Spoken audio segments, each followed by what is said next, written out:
Hey guys, so in this video we're going to go through a lumbar rotation technique to improve lumbar spine pain and dysfunction. So there's a couple of different ways you can do this one. I'm going to go through 4 different progressions that you can do, and these progressions will run from someone that was very irritable and severe to someone that's less irritable, less severe. Okay, so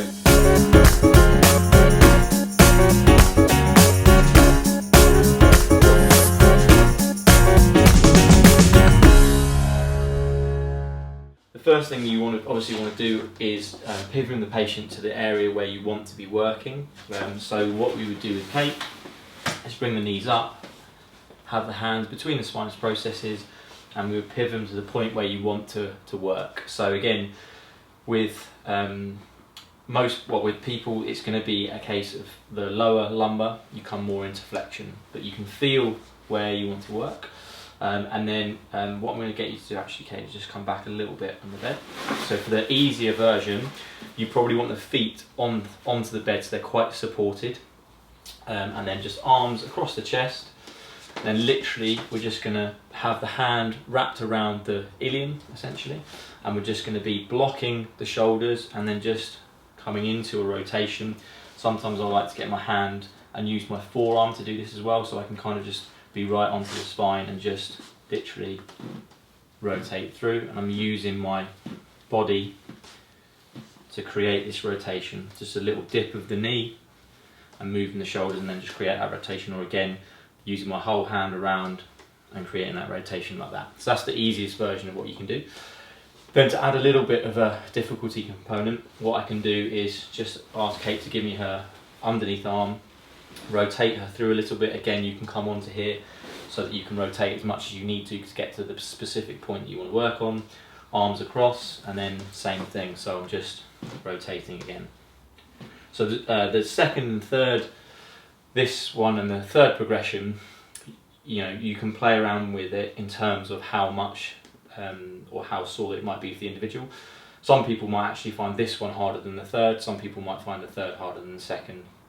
So you can just play around with that. So the third progression, you come back onto sideline, Kate, and then you're going to come slightly more towards me, and then just extend your underneath leg onto the pin.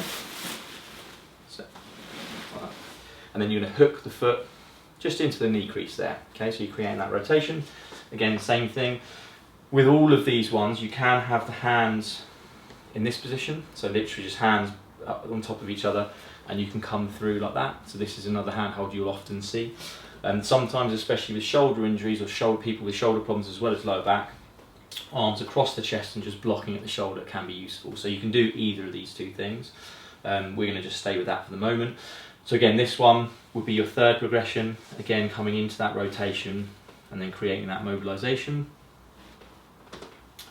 And then the final one, and I've got to be honest, we were chatting before, I use the final one a lot of the time.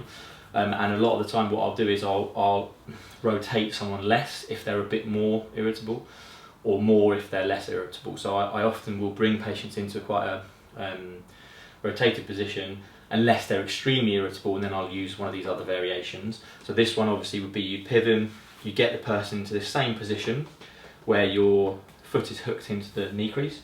I'm going to rotate the arm as well, okay? Then have the hands in this position here, come through. What I've got is I've blocked the spinous process closest to me above with my thumb, and I've just hooked my fingers around the spinous process below on that level, and then I just rotate. And I'm using the thumbs and fingers more as a guide.